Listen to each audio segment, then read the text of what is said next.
Hello, my name is Ildiko, And I'm Phil. and this is the My Open Source Experience podcast. Open source is an incredibly social art. Open source is innovation. Open source is enabling. Open source is community. And open source is weird. Open source is incredibly important. Open source is hard. Open source is engaging. Open source is collaboration. Open source is like running the show. Open source is ubiquitous. Open source is, well, my life. And open source is not free. Before we dive in, let me give you some important reminders.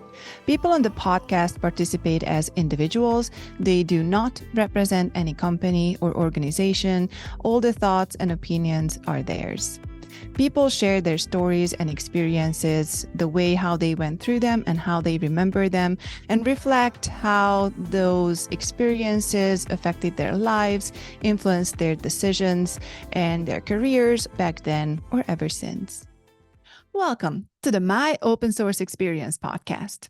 In today's episode, Phil and I are talking to Onexi Medina. Onexi is a university student who recently participated in an open source catalyst program. And you might have heard about this mentorship program in a previous podcast episode with Emily Lovell. With Onexi today, we will talk about how he discovered the program and what motivated him to participate, how was his first contribution experience, and how participating in open source has been influencing his career choices. Enjoy the show.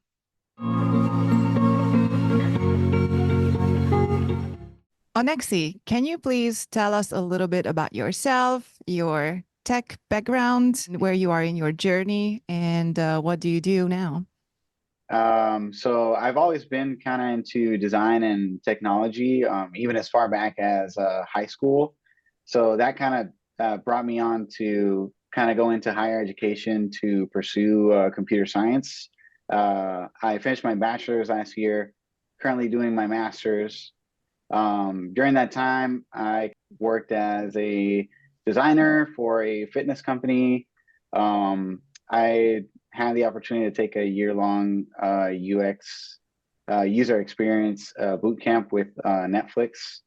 I've done a couple hackathons here and there, capture the flag events for kind of cybersecurity competitions, and then also had the opportunity to participate in a open source research program. So where did you first learn about open source, and what did get you interested in it and to take that course, for instance? So funny enough, the first time I really heard about open source was during kind of the briefing for the open source program that I participated in last year. During my first 2 years of college, I believe I'd kind of heard the term loosely, but I didn't really know what it meant. I didn't even know it was a field. What did get you into that program, if that was the first time roughly where you heard about open source? Right. So when I heard the term, I did some Googling, searching around as to what that kind of meant. And I was really interested in the idea that there's just open projects essentially online that you can participate in at any time. And no matter your skill level, there's something out there to do, right? So once I saw that, I was kind of hooked on the idea. We did have an episode a little while back with Emily Lovell, and she's the person who designed and built that open source mentorship program that Onexi participated in. So for those who didn't see that episode or didn't really have the chance to dive into what that program really is, can you summarize it a little bit from your perspective, what the program was all about? So the Open Source Catalyst program is part of the Open Source Program Office over at University of California, Santa Cruz. It's an academic research program where you are, myself, and a group of students learn about open source kind of through research, practice our skills with tools that are kind of essential to contributing open source code. We learned all about Git, platforms, GitHub and GitLab. And later on, we had the opportunity to kind of work on a number of open source projects and essentially become a real contributor. Catalyst program is part of the open source program office over at University of California, Santa Cruz. It's an academic research program where you are, myself and a group of students learn about open source kind of through research, practice our skills with tools that are kind of essential to contributing open source code. We learned all about Git, platforms, GitHub and GitLab. And later on, we had the opportunity to kind of work on a number of open source projects and essentially become a real contributor. What was the format of the program? Was it like half theory, half practice, or was it more focused on really just getting hands-on and get in touch with the communities and just get your hands dirty?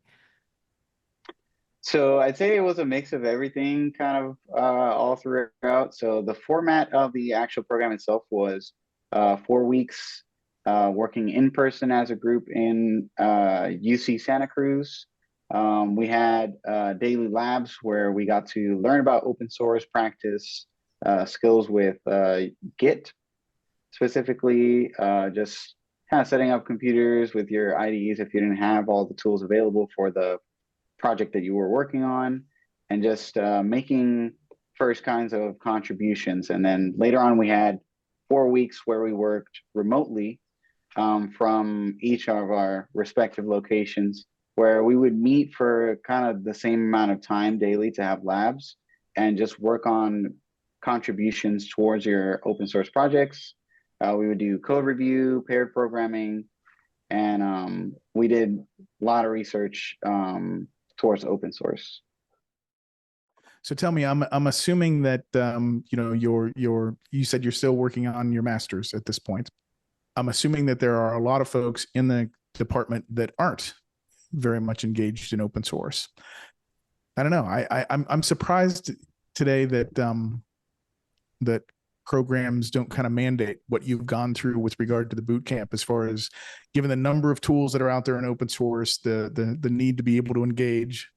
Do you find that there's some piece of computer science curriculum missing if folks don't take that boot camp? I haven't started my master's. I'm about to start soon enough. But yeah, I'm definitely going to get those classes in. As far as the computer science department goes for my university specifically, I started at Norfolk State University. At least from there and my first years of undergrad, I studied at San Diego State University, which is over in California. I had never gotten familiar, at least through coursework, with Git or GitHub in particular. I did some work with Linux and just programming languages in general, but the only time I really touched things like Git and GitHub was initially when I did my thesis project, where I found I needed to kind of have somewhere to host that code and be able to collaborate with my team members to be able to finalize a project that, you know, we all had to contribute on, and we're not working from one single computer, right? So I definitely think that our curriculum in particular did not include that. And I haven't heard that kind of going around as the standard, and I definitely think it should be. And that's something that I did mention after I did the open source catalyst program. Yeah, so I've been trying to talk to some professors over at the university to see if that's that can become more of a regular thing, to at least push it in some shape or form in the curriculum or in a club for the school, so that everybody in the computer science department can get more familiar with what's the kind of standard way of, you know, working with code with other developers. And how did that work for you? What was it like being a contributor? What was that experience like? And what project? That was definitely really fun. Initially, it was trying to get our feet wet.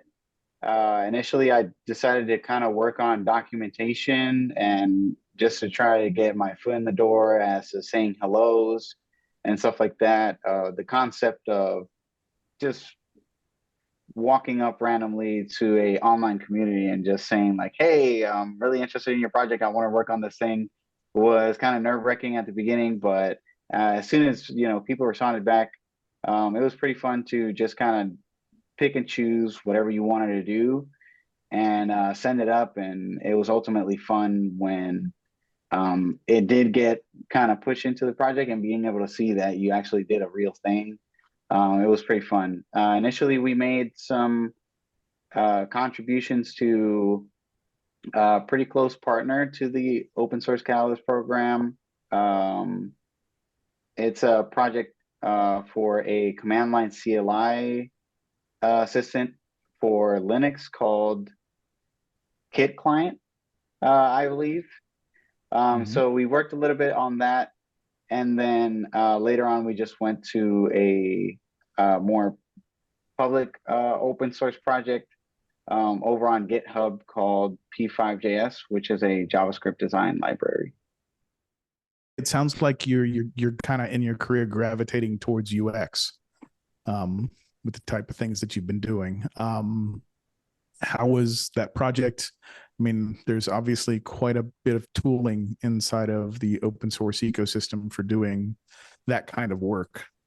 Is that and playing with those tools, being able to actually make contributions to physically understand the inner workings of how they all work? Is that where you think you're going, or what do you think you want to do? I'd say towards the beginning of my degree, I would have definitely told you that I would just be a software engineer and I was going to do coding all the time. But later on, I kind of found that just purely doing coding is definitely not my thing for all of the time. Especially if it's not very visual. I'm a very visual person. So when I found user experience was a thing, I kind of tried to search for things that would relate to that. And I found that, front end software engineer or UI developer was a thing. So I think since I graduated, I'm more gravitating towards that field and towards just things that I can do that are visual. I can definitely relate to that. Anything that you do that then shows up somewhere and you can interact with it and modify how it looks like, that is something that I always went towards as well. Was it easy to find these kind of activities and aspects in open source projects as well when you started to look into it as part of the program? So initially, I didn't know how to kind of go about it, but I was lucky enough to have the program coordinator, Emily, as a really close mentor there, really hands-on. So after a little bit of kind of coaching as to how to introduce yourself and stuff, it was a little bit easier to research issues that were posted on the repository that we were looking at, and kind of search that through the files. It kind of took a little while to get used to pushing upstream and kind of pulling all your copies down, merging branches. After doing some contributions for documentation, it got easier to kind of go towards actual coding.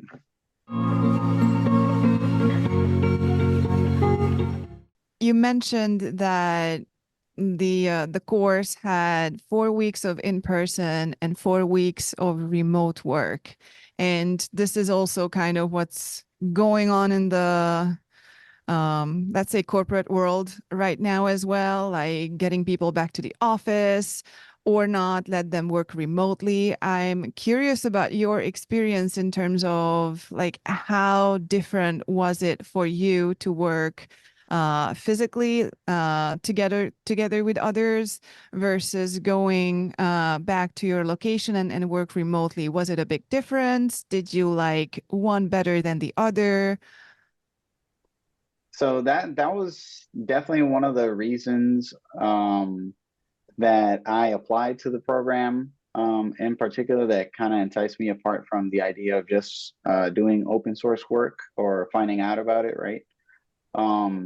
I wanted to see which one I liked more or which one I'd like to work in more, right? In person or working remote, which I could see the direct contrast while working with the same team or on the same projects, right? So in person, I'd say there's a lot more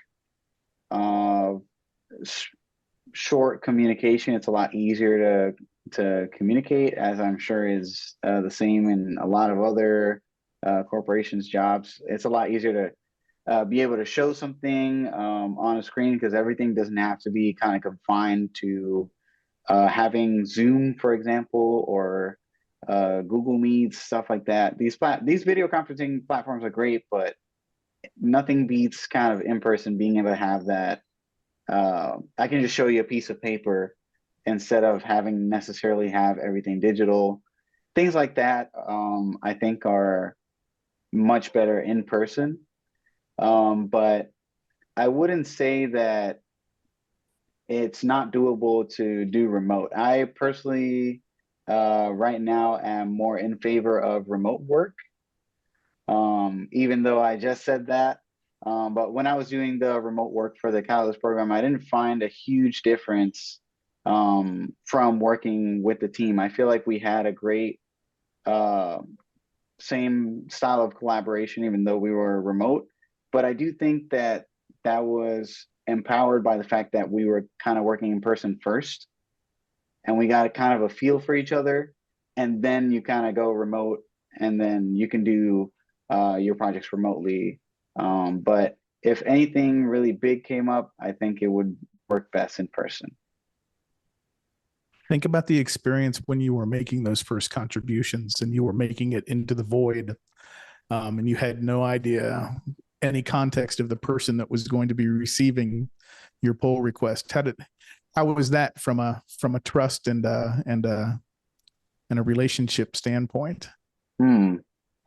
I feel like pushing my contribution into the void felt scary in the sense that I would get a message back saying like, "Oh, your work is not good, rejected." You know what I mean?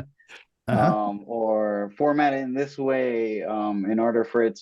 I didn't know the rules kind of at the beginning, but essentially, as long as you follow guidelines that are great for the community or the project, I think there are no very strict specific rules, depending on the project, right? But as long as you, I think, do your best to contribute something good, it'll get in. And then once I kind of got that first message back, it really felt like there was somebody else on the other side.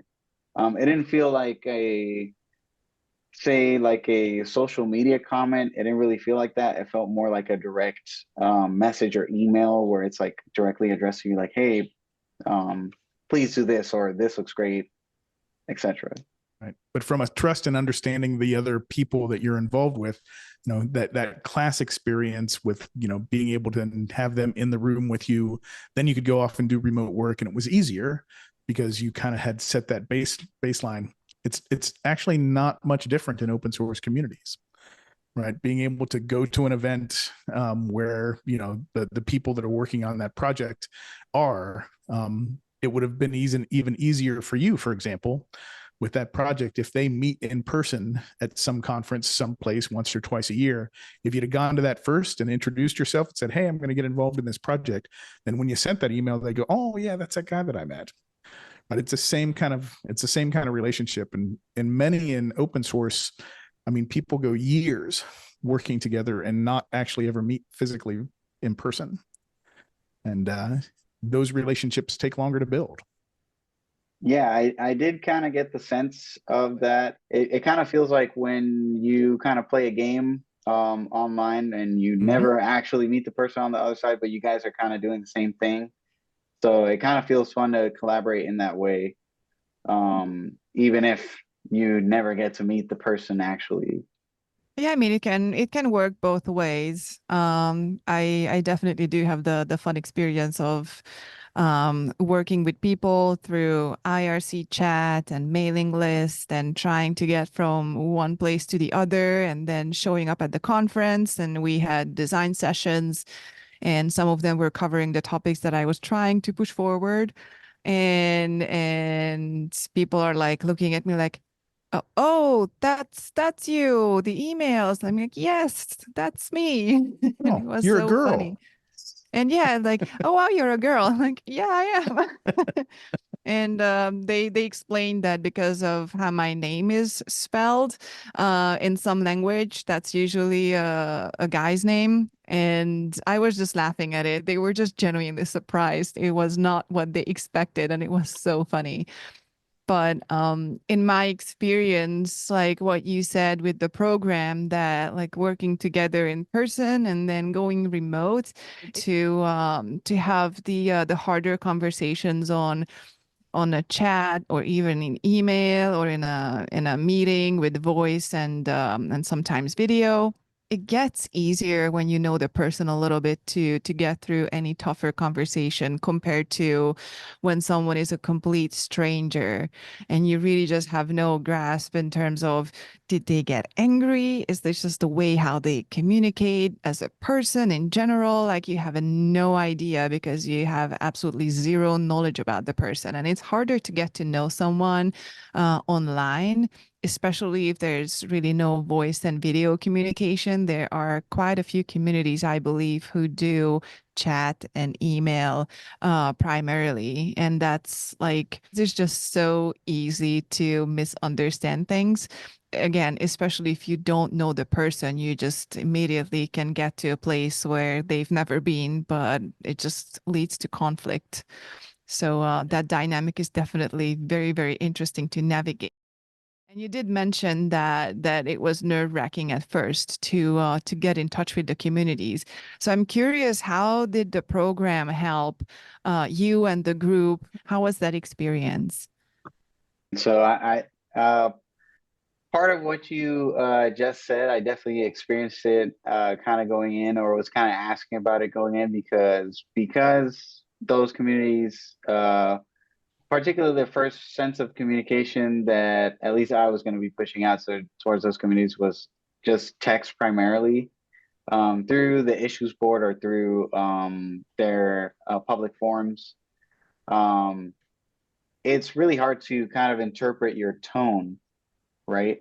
You can't imagine the person's face kind of talking to you. You don't know where they come from, so you don't know how they're going to interpret the message that you're kind of sending out. And that's kind of part of the reasons why I had nerves going in, and how to introduce yourself to that. So at least the way I went about it during the program, Emily definitely helped a lot in that sense. Initially by kind of teaching me and the group how to go through all the guidelines and the established documentation of a community, so that you could get a sense of how they communicate. Also teaching us to look through, even if kind of skimmed, through any issues that have been closed before. How do they talk back and forth?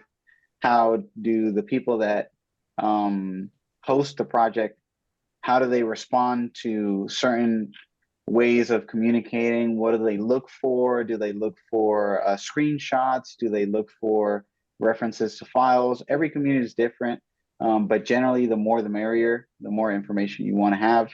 Also, kind of what kind of tone or kind of colorful introductory words are acceptable to kind of throw out there.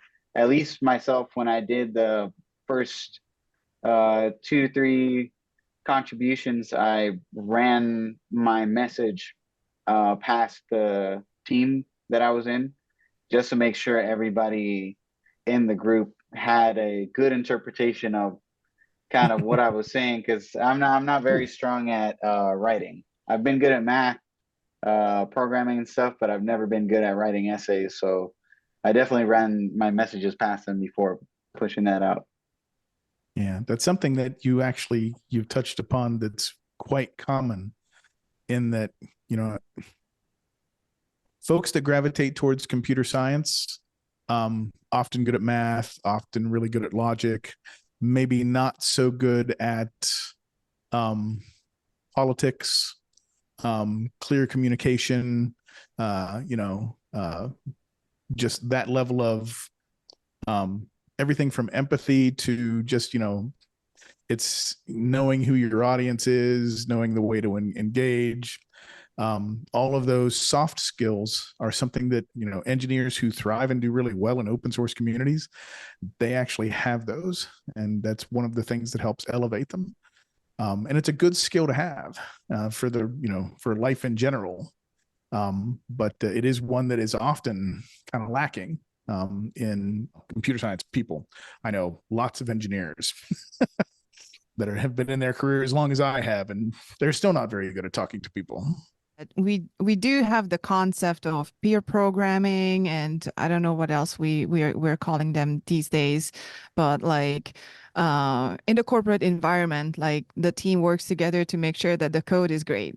But I think we should maybe have this, I don't know, peer communication something where as you just said, a small group of people could review some messages that are more sensitive or touching on a topic that like is harder to discuss with the community on the other side, because it is really not trivial in terms of how people are interpreting what you're trying to say. And personally, English is my second language, and I'm from Hungary. That is also a different enough culture from like people in the United States are used to, for instance, and I communicate a lot with people in the US. And I think even within the company environment, like I wrote up an email and later I was told that it was passive aggressive. And I was like, if a Hungarian person read it, they would be like,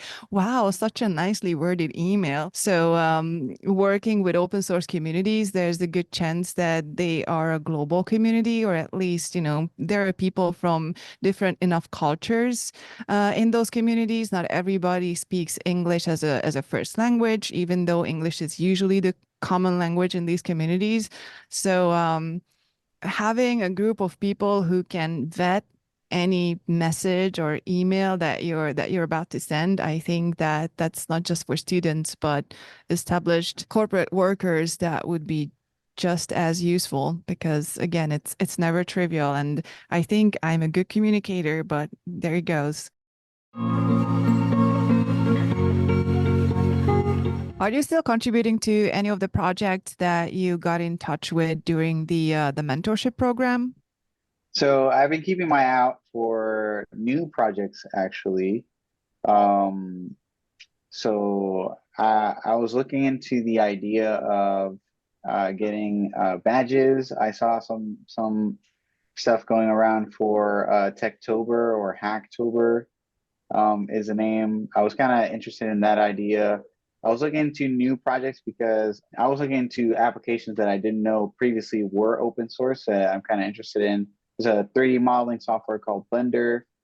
And I found out that's open source, and I was like, okay, so I'm not using it right now, but I do plan to use it in the future. And if there's something that I feel like is missing, theoretically, I could just go in and push it there. So I've been kind of cataloging new projects that I want to get into and leveling up my skills for the past few months. I was graduating and also looking for jobs. So I haven't really had a significant amount of time to sit down and really make a new and incremental contributions to a project, but I will dedicate myself to that now that I think my skills are a lot better.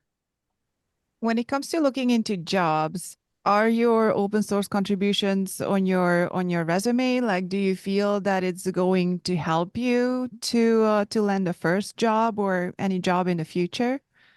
So they're not on my resume. Resume is pretty packed, but I do have my GitHub on my resume, and I did clean it up to show that particular stuff, and it has already helped me. I did handful of interviews where they asked about the stuff that I did on there, and it was helpful to have kind of a track record of, hey, you work with this language and this other programming language as well. So yeah, that was definitely helpful. Yep. It's a common part of the resume these days is to go to somebody's GitHub account. Yeah, I mean, you don't really have to list out all your contributions because it's just on your accounts anyway. So if you just say that this is my, I don't know, ID nickname on GitHub, this is what I'm on Git, then people can just go and look it up, and it's very easy to find people's contributions, especially if you're contributing code or documentation. We do talk about all kinds of contributions to communities and roles and responsibilities that have nothing to do with writing code or docs.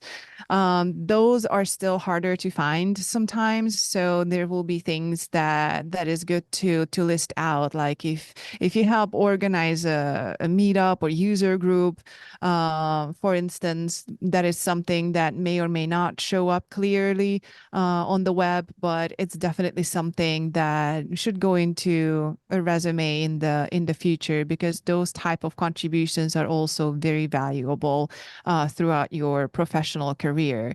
And it's very important to mention those. Like, people can see your organizational skills, your communication skills, and those kind of things.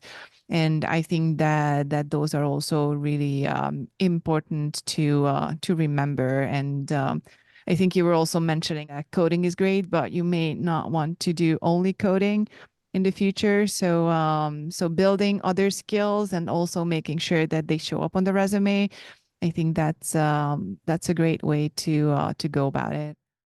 That's definitely something to consider for the future, because I definitely want to keep open source around no matter what path I'm taking in my career from now forward. Because I really like that particular idea that you brought up, Phil, which is just being able to collaborate with people no matter where the world you're in. And I think it also kind of falls into the umbrella of, it doesn't really matter what age you are, what position you have at your company. It really doesn't matter. At the end of the day, it's more like, did you make a meaningful contribution to this thing? It's going to go in regardless if it's good. No, and I mean, and think about it this way as well, just from a career advice standpoint. I mean, if you're interested in AI and transformers, PyTorch is an interesting entire tool chain, right, to go engage in. If you like things like containers and that whole orchestration of cloud native and microservices as a platform and as an architecture, plenty of things to do in that environment. And when you become a maintainer, when you become a contributor in a project like that, or a maintainer, and you gain that level of status, it's something that stays with the individual. And that's one of the most empowering things about open source. I'll pull it back to the Unix example and the Linux example again. Before Linux existed, you either worked at IBM on Unix. If you were an operating system guy, you either worked at IBM on their version of Unix called AIX. HP had HPUX. Sun had Solaris. That's pretty much who you worked for. And you could have been the top engineer in that operating system at IBM. But if you went over to HP, it's a different set of code, right? So you're starting at the bottom. You don't know why they made the decisions they made. It's an entirely different architecture. The code doesn't run the same way as your old one. So you're starting at the bottom. When you work at IBM on Linux and you go to HP working on Linux, it's the same code base. If you're a contributor or a maintainer of the x64 code branch, you don't lose that when you change companies. So that reputation, that value to your company, it stays with you when you move, and it makes developers much more mobile. It's a value that this whole architecture, the way things work in the open source ecosystem, and it doesn't matter if you're talking, like I said, WebAssembly, PyTorch, name any interesting project, up and coming project. If you're significant in that community, you have a lot of value to your company, and that value stays with you no matter where you go. Speaking of politics, I did want to circle back on that when I said politics associated with open source projects and how developers have to have a political acumen. And it was really, I was thinking of politics and stating politics more in the purest form of the term, in the sense that politics is compromise, right? You've got lots of folks who are trying to do different things in the same open source code base. And it's common that you'll find two different similar ideas that kind of conflict with one another. And the people in the project that can bring both of those sides together and get to the point where they understand each other's what they're ultimately trying to go for. So have empathy in what each is trying to achieve and define that area of compromise. How would we refactor this to be able to handle both types of situations? Or, how can we compromise? It's when I talk about politics and political acumen that developers need to be able to help communities get through those kind of topics, because open source ultimately is compromise. Right? Everybody's trying to do something. It's helpful to have it in a collaborative, but it also means that there has to be compromise. And those developers that have the technical acumen to be able to help find those solutions, and the communication skills, and that political acumen to be able to get those sides talking and agreeing, that's a skill set that's very soft, but very, very important, particularly in open source. It's helpful in your career overall to be able to communicate that way as a developer. But it's really notable when you're doing it, like I said, with different cultures from different companies who have different agendas, right? It's a skill. Yeah, if you really think about it, it's very much an act of kind of juggling, where I guess it stands on both sides of the spectrum, the responsibility of the people who are contributing, and then also the maintainers of the project as to where the project kind of ends up going. And then, like you mentioned, some people want the project to ultimately end up, say, using this particular language or a tool, etc. And then maybe down the line that closes the possibility for other stuff. So then they create like a separate either branch, or they permanently branch off a piece of that repository and then kind of take the other direction. All the projects have a different approach to it. And I saw that even with the handful of projects that I took a look of. Mm-hmm. Yeah, and I mean, and I'll give a couple examples of Linux again, because as you can tell, I love Linux. But one is, there was a time, like somewhere between 2009 and 2011 or 12, I can't really remember where. But the people who were doing small footprint Linux, so putting them into small devices, they had a set of requirements around battery life, around small memory footprint, all of those kind of things, really fast boot. They had a set of requirements that were very different than the big server guys like HP and IBM and so forth, because we were putting stuff on big iron, Superdome, mainframe class machines. We needed big memory. We needed symmetrical multiprocessing. We were doing 64 bits. We had all of these issues with big hardware. And so the requirements were very different. And there was a time when Linus actually considered splitting the Linux kernel and going two different directions and having two different versions. And in the end, he said, no, let's try to keep it together. And if you think about it, when Android and the ARM processor moved from 32-bit to 64-bit. But that was a big deal. I mean, it used to take forever for software to catch up to hardware changes like that. And when it went to multi-core, when ARM went to multi-core in your phone, that too would have taken forever. But because it had already been on Linux in supercomputers, it happened overnight.